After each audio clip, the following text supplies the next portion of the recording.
I think for me, I spent over 3.5 decades carrying a lot of emotional pain and unprocessed emotional pain, which ultimately took a physical toll on my health. I was paralyzed for 10 days. I had 2 strokes. I couldn't walk. I suffered from depression without knowing I was depressed. Didn't have, I mean, I wasn't super wealthy, but I didn't have a shortage of money.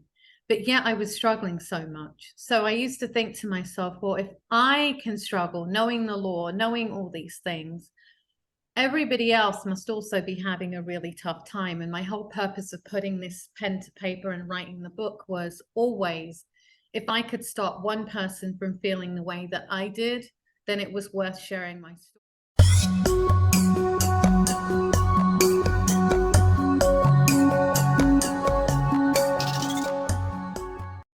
Power Ace Radio. Okay, so good afternoon, everybody. Welcome to another episode of PAR Real Talk. As usual, well, my name is Pali. I'm the host of the show. Welcome to Power Ace Radio. And today we have an amazing guest on the show. So if I get you to introduce yourself, tell us what you do, and where you're from, please. Sure. Thank you, first of all, Pali, for having me on the show. It's a pleasure. My name is Poonam Bhuchar. I'm an attorney, author, and life coach. And I basically have transitioned in the past 6 to 7 months to doing what I believe is my sole purpose, which is sharing a method that I've devised after having gone through my own emotional trauma on developing healthy emotional wellness and processing emotional trauma. I call it the SAFE method. I published a book last year called Safe from the Pain, which discusses the method in detail. And I come from both a personal and a professional perspective. So I've done some family law for 12 years. I've done some corporate immigration. In the family law, obviously, I saw people's personal situations and how you should or should not deal with it. In my own life, I've gone through different types of trauma, sexual assault, divorce. I've lost things financially. I've lost a business. And I pretty much in 2011, end of 2011, beginning of 12, had to start from scratch again. Because basically my emotional trauma had taken on physical manifestations in my health. So the purpose of this is to get that message out, how important it is to discuss emotional well-being, perhaps maybe even use my SAFE method in order to do so, and to put the message out there that, we're in a place in this world, in the US, where we all need that kind of help. You just need to look at the suicide rate, the addiction rates, people with all the different vices, the rehab facilities, to understand that we're a society in pain, essentially. Wow, that is really, really deep. Because obviously when I think of it, I always thought about it as a personal thing rather than actually looking at it as a global thing. So and with you, so you said you're a lawyer. So do you deal with like family law, criminal law, or what sort of law do you So I deal practice? with family law, which encompasses divorce, custody, anything related to the finances of it. I also deal with corporate immigration law, which is bringing high-end talented people into the country. My goal is to use I'm also a mediator, a family law mediator. So my goal is to use the family component of it along with my SAFE method and one aspect of what I want to do is try and help divorcing couples to come to an amicable approach to divorce using my SAFE method, using my legal expertise in providing what I call more of a holistic divorce. Wow, that is really, really cool. That's commendable. And because so I've read obviously, so you moved from the UK, you're originally born in the UK, and you That's left right. at the age of 21. And you've had a lot of personal experiences in this, and obviously working in the same, is that what brought about all this, or how did you end up here in writing the book Yeah, and the method? I think for me, I spent over 3.5 decades carrying a lot of emotional pain and unprocessed emotional pain, which ultimately took a physical toll on my health. I was paralyzed for 10 days. I had 2 strokes. I couldn't walk. I suffered from depression without knowing I was depressed. I been diagnosed with fibromyalgia and was told that by the time I'm 30 I may or may not be able to walk, which thankfully are not true. But I started to speak about this, and then ultimately I decided to put pen to paper. And my whole goal with putting pen to paper was, I had a very supportive family. Even though it's a South Asian family and they were conservative, they were extremely supportive. I was educated. I I wasn't super wealthy, but I didn't have a shortage of money. But yet I was struggling so much. So I used to think to myself, well, if I can struggle, knowing the law, knowing all these things, everybody else must also be having a really tough time. And my whole purpose of putting this pen to paper and writing the book was always, if I could stop one person from feeling the way that I did, then it was worth sharing my story. And I've been fortunate that I can't express my gratitude for the number of people that have come out and said, thank you for writing the book. Thank you for, validating my feelings. Thank you. It's helped me, and who still go back and look at the SAFE method and use it in their back pocket. So for me, that was the true purpose of doing this. Wow, that's really cool. Because I like the way you, because it's easy for people to just wake up and just write something. But for you, you're sharing your personal experience and using that to help others. To hopefully not go through the same experience, or at least fast forward, know what the steps they have to take in getting there. Right. And we're talking about safe, safe, safe. I feel, there's here in England we go like safe. That means it's safe. So I'm guessing to you that's not what safe is. So what is safe? So obviously my book and my courses and everything go into it into more detail, but to keep it in your back pocket, the S stands for stop and accept that you're in pain. We all just go on this hamster wheel. We bulldoze our way through life and we numb our pain, whether through vices or through different mechanisms, and we shut down that part of ourselves. So the first thing is to acknowledge that you are in pain and give yourself the grace and the time to say that I am in pain. The A is accept responsibility for where you are in life and the decisions that you've made. Now, that doesn't mean we're there to blame for everything that has happened in our life, but it does mean that we do have, even if it's a 2% of a responsibility of accountability for the steps that we did take or didn't take, and the reasons why we made the decisions that we did. So it could be that those decisions came out of fear or insecurity or a lack of self-worth, but we did make those decisions and we are responsible for those decisions. And I think when you move from a victim mentality, it's very easy to stay in the victim mentality and feel comfortable and feel like you don't have to do anything because, this happened to me and that happened to me, and that justifies why I feel so angry, and I'm just going to stay stuck. But when you start to accept responsibility, it empowers you to move on. It empowers you. You have no choice but to make a change. And that's the process that gets you to move forward in the emotional trauma. The F is forgiveness, and I talk about 3 types of forgiveness. Forgiveness of the person that you perceive has hurt you. And I do it for very selfish reasons. I don't do it for any altruistic reason. I do it because whoever I perceive has hurt me has most probably moved on in life and probably doesn't even think they've hurt me. So why am I waiting for them to validate me, or from some superpower to validate me, when the power is in me to forgive them? And it's a process. It doesn't happen overnight, but I do it because I don't want to burn my insides anymore and I want to move forward. So I do that in a variety of methods. And then the second type of forgiveness is forgiveness of the universe. How many of us sit in our victim mentality and say, why do I always get this? And why does this always happen to me? And what, just inherent in that, you're attracting negative energy.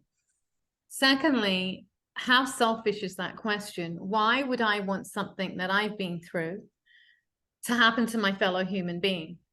Right? We all don't have the same blueprint in life. We all don't have the same journey in life. Every single one of us has different lessons, a different journey that we need to learn, to pursue, and different lessons that we need to learn.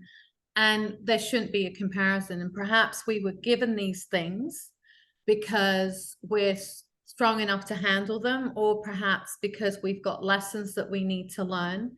So in my own life, believe it or not, it just dawned on me 2 days ago when I was at a speaking engagement. I was practicing my speech, and I was just like, oh, wow, I probably went through all these things in life because I'm supposed to help other people and speak about it. And I'm grateful for that. I'm grateful for the things. I'm grateful for my journey because it's made me who I am today. The third type of forgiveness I talk about, which is probably the hardest, is forgiveness of oneself for the decisions that you made that were right, wrong, for the people that you may have hurt knowingly or unknowingly. And it's just giving yourself that grace and time to say, you did the best you could at that time. I can do better. I can be a better human being, but I'm going to give myself the grace that I give others, and I'm going to give myself the time to say that I forgive myself and that I will try my best to do better. And the E is embrace your negative emotions. Most of us run from them. Embrace your emotions because that's what gets you through them. We're all great at embracing the great things about ourselves, how great we are, but we also need to embrace our flaws and who we are. We need to embrace everything about ourselves, the good, the bad, and the negative, because that's when I believe that is only when you really know who you truly are and be comfortable in your own skin. And when you're comfortable in your own skin and you know who you are, is the time that you can decide what you want out of life. If you don't know who you are, how can you know what you want out of life? And I can tell you from my own personal experience that once I was confident and knew who I was and got through the fear, the lack of self-worth, and the insecurity, I've pretty much been able to manifest most things in my life, because you're more aligned with the universe. Wow, that is a full answer. I really, really, really like that. Thank you. And for me, as you're saying, I'm like, yeah, and it's something that I wish I knew so many years ago. Especially with regards to the F, when we talk about forgiveness. There was one that I really struggled with. Oh, the way you broke it down, I think about each category and how much of a journey it's taken to actually go, yep, I just need to do this. But then now going through all those emotions, I know I feel better for it. And you breaking it down like that, oh, it makes so much sense. Oh, Thank thank you so you. much. No, but Uh, like you, I also wish that this is something that I'd known when I was younger. And I wish we could teach our young kids and generation that this should be used as not necessarily my safe method, but emotional well-being should be used as CPR. We should all have it in our mm, back pocket in some shape or form. mm. No, that is really, really yeah, that that really hit home. Or how do you call it? Yeah. Hit the nail on the head. Um and let's just go into, okay, so for you, especially in your job, you have a lot of different people that you talk to, maybe about their family, about their emotional pain. But how about those ones that are not actually ready to open up? How do you help somebody like that when you don't know what their problem is? Or is this just a general solution for all? No, it's not a general solution. I think, it's like with any vice that you get addicted to. unless somebody's willing to look inside themselves and unless somebody's willing to get help, it's very difficult to make someone too. But in family law, when I get people that are very rigid and they've got children, I do talk about something that I discuss is generational trauma. That if you don't get to a point where you can communicate with your ex-spouse or whatever in any civil kind of level, then it's going to impact the kids, right? The kids don't want to be used as pawn between two parents. And it's going to impact the rest of your life, because even if you move on, you get remarried or whatever the case may be, you still have two kids or three kids, whoever it may be behind you, that you still are responsible for. And I often feel like when you talk, I talk very raw and real, right? Even as an attorney, I'm known as very straightforward and blunt, because I think it's our responsibility to be realistic with people, to not sugarcoat what getting a divorce is and what it's like. And because I've been through it personally, I'm fully aware of the implications of it on me, on the kids, of everything. And I think when they hear you talk raw and real, and it's not just about the money, most people do open up. Most people do open up and they're more willing to seek help. And those that aren't, just learn the hard way, the way a lot of us have, right? Until we're ready to listen, we learn the hard way. Wow, that's a really great answer. Thank you so much for that. Mm. And just going on from there, so in your experience, how does like cultural background, we're all from different parts. You've left the UK, you've gone to America, you've obviously dealt with different people. So how do you think actually the way people perceive and address emotional plans, like their emotional pains, do you think it differs? Do you think culture has nothing to do with it? Oh, I think culture has everything to do with it. I mean, I was raised in the South Asian culture, right? Where the expectations of you, whether you're a girl or a boy, is extremely high. It's conservative. And the facade of what people are going to think is the most important thing, right? And I can't really tell you that my parents ever said to me, don't talk about this or don't talk about that. But when you're growing up in that era and you see your parents as first immigrants in London working so hard, you feel a certain amount of pressure to make sure that everything goes smoothly. So that there were things in my life, whether it was the sexual assault, the divorce, my relationship in my marriage, that I didn't come out and openly say were this bad, because I didn't want to hurt anyone. I didn't want to disappoint anyone. And I think at least I can speak to the South Asian culture, that when I was growing up in it, I thought it was specific to the South Asian culture that you don't discuss and you keep everything deep inside of you. But Pally, the more and more I've grown up and getting older, I've realized that that's inherent in every culture, right? Boys are told to not cry. Girls are told to be not so over dramatic. And then, the gay community has been through so much. The LGBTQ has been through so much because of these perceptions of the way that you're supposed to be. So if you look across the board, if you look at statistically the suicide rate amongst college kids and high school kids, I don't think much has changed. Culture plays a big aspect of it. And each culture may have a different nuance or a different type of pressure that they're placing on that individual, but I think it's across the board. And I think statistics just show that that is the case, that we are in a society in a lot of pain and we're not dealing with it correctly.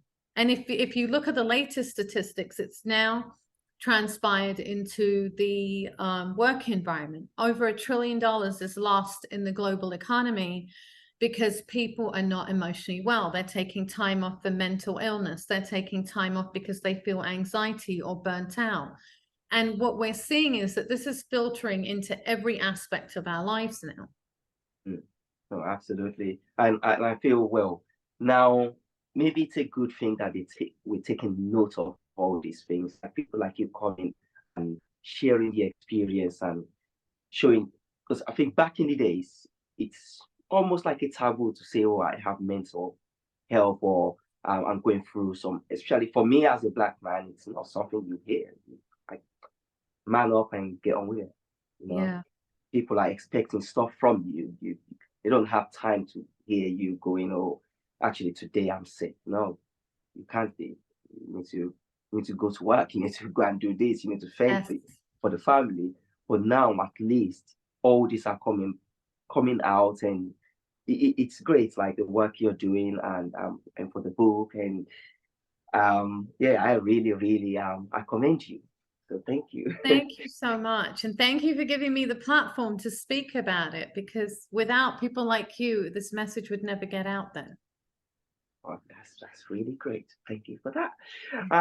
And talking about platforms, um, so if we want to obviously follow your story and hear about all your different projects, where are the go-to places? Do you have social media sites, websites, or where should we go and find you? Yeah, where you will find everything is www.emotionallysafe.com. My book is on Amazon. I did the Audible for the book. It's on Barnes and Nobles, Amazon.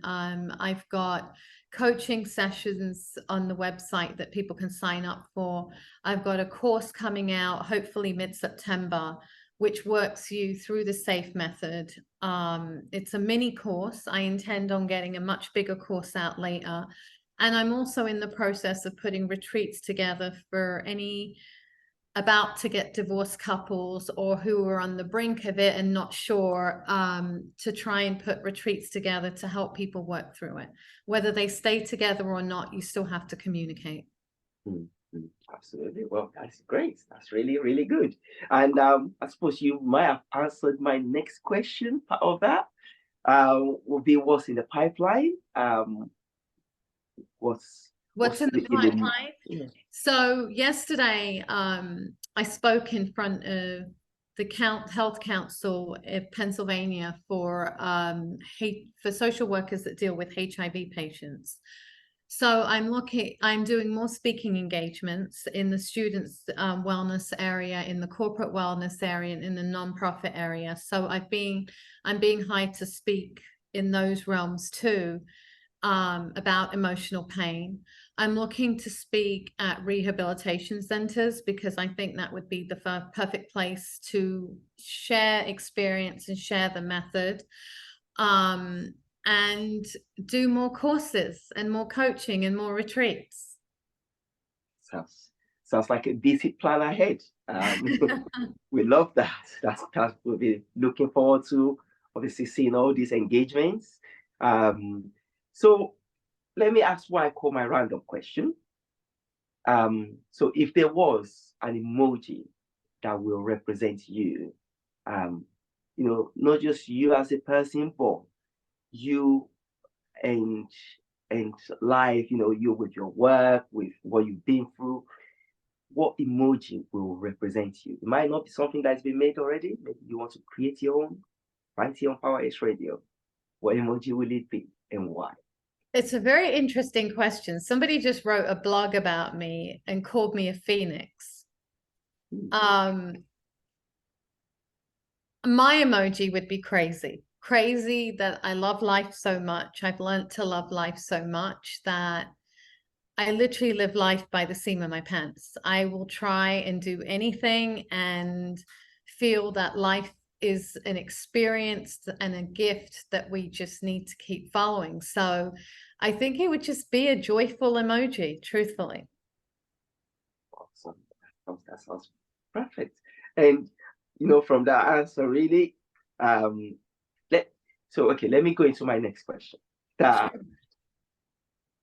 Dealing with all this can be easy emotionally for you, even reliving past experiences, listening to other people's experiences. How do you balance it out? How do you make sure all these negative things don't bring you back down, from that joy emoji? So I used to carry it with me, right? When I first started doing family law or started doing these. And when you pick up on energies, you can take on somebody's energy. And in family law, I used to take calls from clients at 6 a.m, 11 o'clock at night, and there were no boundaries. And I used to feel guilty having boundaries, right? But then I remember saying to myself, when it took a toll on me years ago, I realized that if I don't create healthy boundaries for myself, then I get resentful, I get irritated, and I can help less people. So if I can create those boundaries for myself, which I do, I make sure I have time to myself in the morning, I get up early, I do my meditation, I do my cleansing, I do everything I need to do by, 7, 8 o'clock in the morning. And then at night, I have my boundaries. And that enables me to stay energized and help people rather than deplete my energy and then feel like I can't help anybody. No, absolutely. So what do you do to achieve that? How? So your meditation, are those the main things? So your Meditation, exercise, just finding that one thing a day that brings the joy in my life that day, right? It can be as simple as having my favorite cup of coffee, down to going for a walk, meeting a friend, hanging out with my children, whatever it may be. It's finding those small joys in life that remind you how precious life is. Perfect. Really nice. Creme de la creme, as they call it. Because life, as one of our singers says, life can be easy. It's all about those simple pleasures of life. Everybody's busy thinking about that Ferrari they don't have, but you're not enjoying the fact that you're under a roof, warm, and you can just lie down and just chill out doing nothing. That that could be a source of joy. So yeah, thank you so much for that answer. No, if I could just say one thing, Pally, though, that doesn't mean life's perfect for me either today. Plenty of things happen. It's just whether you choose to brood over it or you choose to move through it. It's not perfect. No, life's never perfect. But what is perfection, though? Perfection is imperfection, or is it imperfection is perfection? Well, I think that's a subject for another day. And so as we're wrapping up, do you have any closing remarks for the viewers, especially those are just actually going into or just starting up into this healing process? What would you like to say to them? So I think emotional healing is just like learning any other type of art, right? Or a class, or trying to lose weight at the gym. It's not something that happens overnight, and it requires consistency. That consistency can be 2 minutes a day, and you lead up to 10, 15, whatever you have the time for. But please don't say, I don't have time for it, because I'm sure there's something in your day that you can cut out to make time for the emotional healing. And the most important thing, speaking the truth to oneself is the hardest thing in the world, but you need to do it, because resistance is persistence. Whatever you try and resist is going to come up in one shape or form, whether it's in your mental state or your physical state. So be kind to yourself, be graceful to yourself, and give others that grace, and just start the process wherever you feel that you can, one day at a time. And Pally, thank you so much for having me here. It's been such a pleasure speaking to you. It's such a pleasure meeting you and sharing all these great experiences. Thank you so much for coming on the show from the whole busy times, but you still came to share this wealth of experience. So thank you so much. Thank you so much. Hopefully we'll catch up again pretty soon. Yes. Thank you. Yeah. Bye. Power Ace Radio.